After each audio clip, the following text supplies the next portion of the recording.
Assalamualaikum warahmatullahi wabarakatuh. Kembali lagi di channel Ricky Jailani ya. Di sini jangan lupa like, subscribe dan komen, jangan di skip. Iya, kali ini kita akan membahas tentang peluang usaha ubi cilembu ya. Yang pastinya gitu dari sekitaran Sumedang, Jawa Barat. Jawa Barat. Dan kali ini saya akan membahas tentang spek atau kualitas dalam penjualan ubi madu tersebut gitu. Seperti apa dan bagaimana, silahkan ditonton lebih lanjut. Nah, ini untuk contoh ubi cilembu ya yang mau dikirimkan ke berbagai wilayah di Indonesia, termasuknya Pulau Sumatera, Jawa Barat dan masih sekitarnya.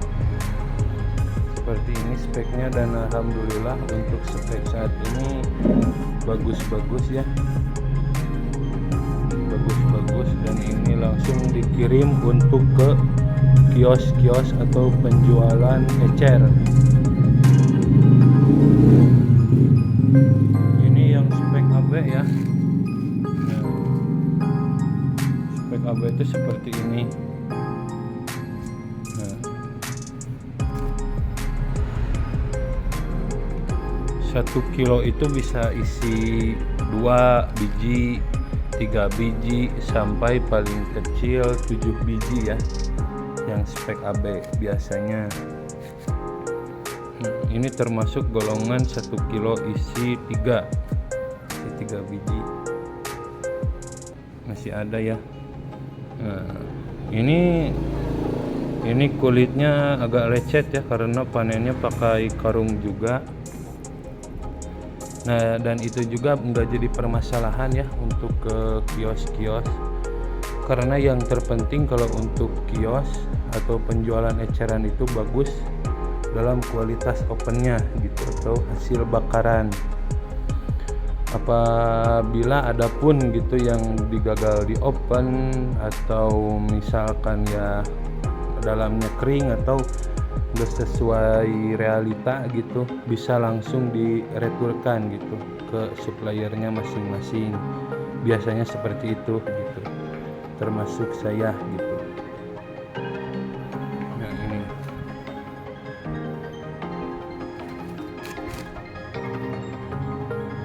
Dan ini paling bagus ya, biasanya lemang seperti ini ada hitam ya, ada hitam, ini lebih bagus di opennya. Kenapa? Karena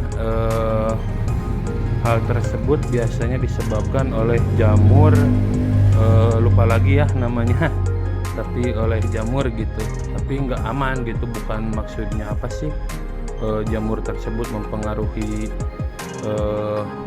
ubi ataupun yang lainnya gitu, aman gitu, masih bisa dikonsumsi gitu. Nah, adapun yang seperti ini, ini jangan dilihat dari luarnya ya, jangan dilihat dari luarnya. Nanti kalau sudah di open pun ini nggak bakalan kelihatan biasanya.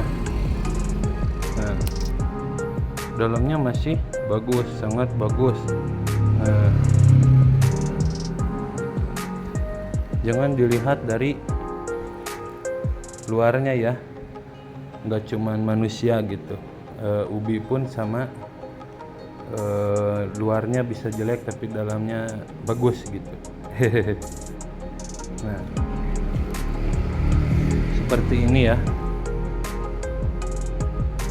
Nah, ini spek AB atau super. Kalau untuk PO kebetulan nggak ada ya, dan kebetulan ini juga kehabisan stok dan baru segini datangnya.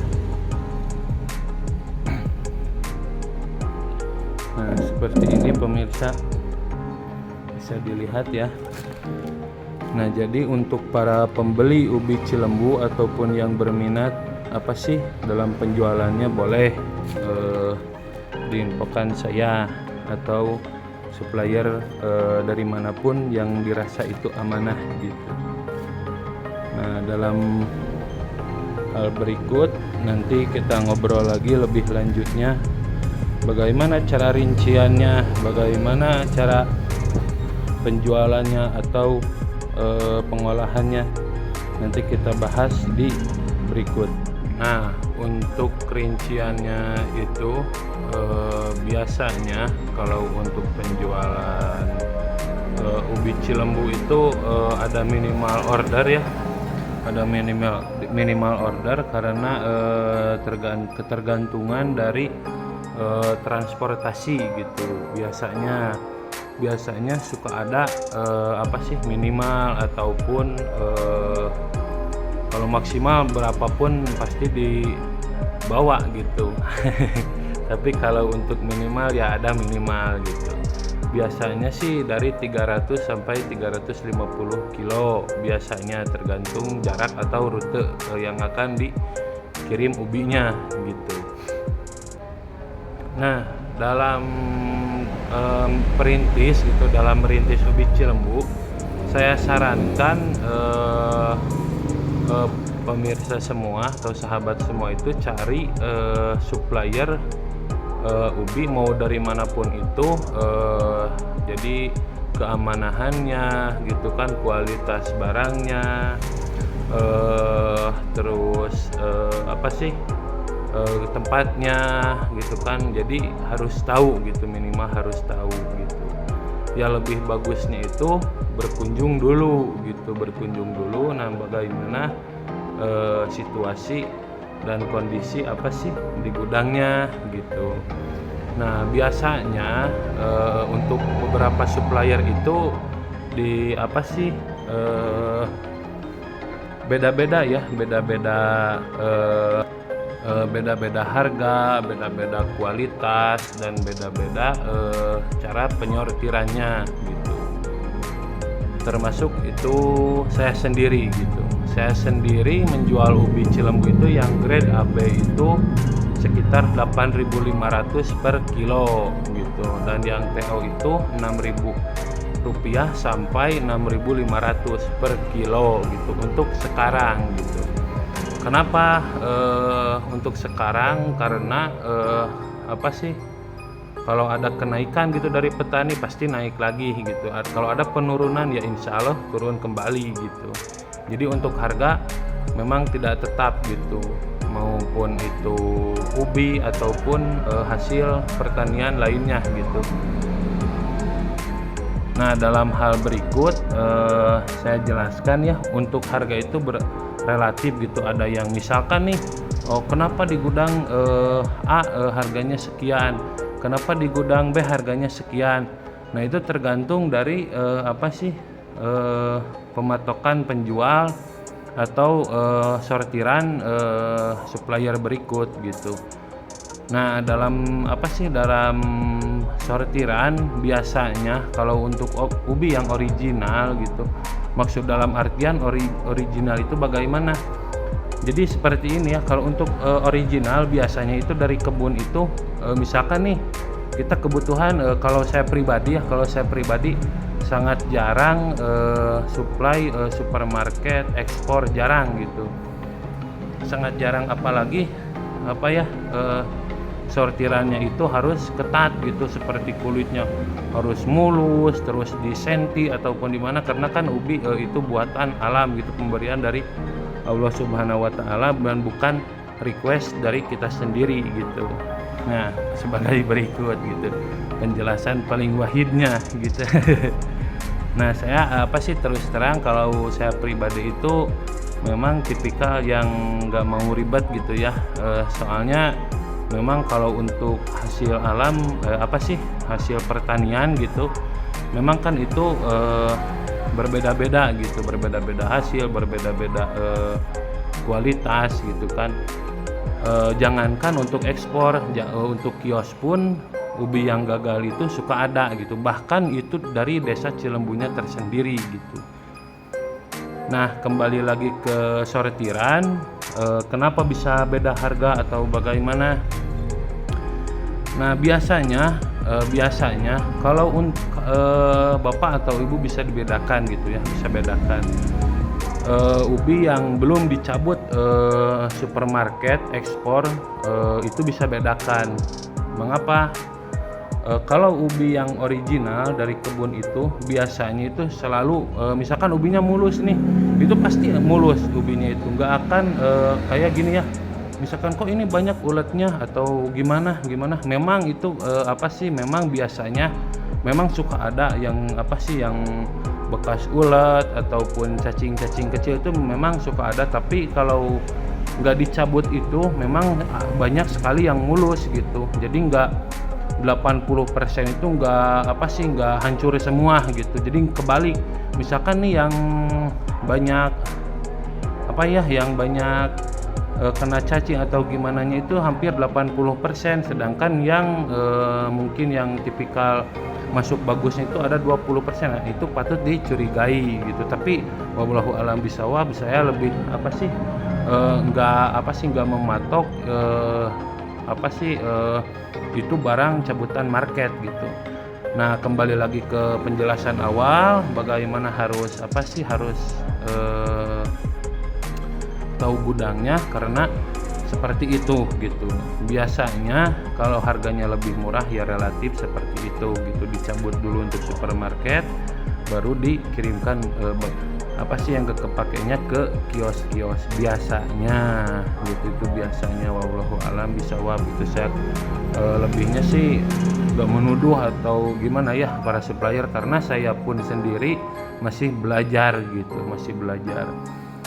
Nah, kalau saya pribadi gitu dan pengalaman rekan-rekan semua, biasanya adapun gitu yang melayani supermarket atau ekspor itu ya minimal gitu atau maksimalnya itu harus setara dengan kiosan gitu, harus setara. Mungkin nggak jauh beda lah fisiknya itu. Nah, gimana gak jauh beda? Seperti ini. Ini kan kalau untuk ke kios masuk. Kalau ke ekspor kan nggak masuk sama sekali. Ini pasti di retur atau di reject. Nah, minimal kalau untuk ekspor itu kalau masuk yang seperti ini pasti dilayani. Karena apa? Karena masa harus kasarnya gitu ya. Yang bagusnya harus ke ekspor dan yang jeleknya harus ke kios. Itu kan mungkin kurang adil gitu. Nah, kalau ekspor kan minimal harus seperti ini nih. Nah, seperti ini, mulus seperti ini. Ini juga masih ada lecet-lecet, ini pasti nggak masuk biasanya. Ini juga pasti nggak masuk. Nah, kenapa orang-orang biasanya dominan memilih untuk supply kios-kios ya seperti ini? Jawabannya, ini kan barang simple gitu. Adapun yang supply biasanya itu bandar yang sudah besar atau supplier yang sudah besar. Di sini ada di Desa Cilembu salah satu seseorang yang sudah besar, memang dia nggak dibeda-bedain ya untuk kios ataupun supermarket enggak. Karena apa? Karena spek yang kurang bagusnya itu dikirim langsung ke pabrik gitu. Nah, rinciannya, lanjut ke rincian ya. Kalau untuk kerincian penjualan, nah biasanya kalau untuk kiosan itu diawali orderannya itu ya memang kembali lagi ke 350 kilo. Kenapa? Karena ya yang pertama ada minimal order dan yang keduanya itu bisa membatasi penyusudan gitu. Nah, dalam penyusudan pasti ada gitu, nggak mungkin nggak ada gitu. Namanya juga kan ya kembali lagi ke hasil alam gitu. Biasanya berapa sih penyusudan di bidang penjualan ubi Cilembu? Itu tergantung kecepatan atau kecepatan dalam penjualan ubinya tersebut gitu. Biasanya semakin cepat penjualannya semakin kecil juga gitu masa penyusutannya. Nah, berapa banyak dalam masa penyusutannya itu, maaf berisik, biasanya itu dari ini matok aja dari 1 ton ya, dari 1 ton itu anggapan aja borosnya itu 10%, berarti 100 kilo gitu. Ada nggak Bang keuntungannya atau gimana palasinya itu? Ada, tentu ada gitu. Karena biasanya kalau untuk penjualan ubi itu yang mentah itu nggak kurang dari 15 sampai 17.000, dan yang matang itu 20 sampai 25.000 itu di daerah Pulau Jawa ya, Pulau Jawa, masih Pulau Jawa, belum atau di luar atau misalkan di Sumatera, Kalimantan, Sulawesi itu beda lagi karena ongkosnya pun ongkos transportasinya pun lebih tinggi gitu, lebih besar gitu. Nah kalau untuk keuntungan saya kurang tahu ya, karena takut salah atau resepsi gini. Adapun bila mana ada pembeli atau gimana gitu kan, takutnya itu nawar semena-mena atau gimana gitu ke para penjual ubi gitu. Padahal itu dalam usaha itu memang ada resiko dan ketentuannya masing-masing gitu. Ada ketentuan ya serta resiko tersebut. Saya nggak jelaskan keuntungannya atau berikut gitu ya. Bisalah kalian hitung sendiri gitu.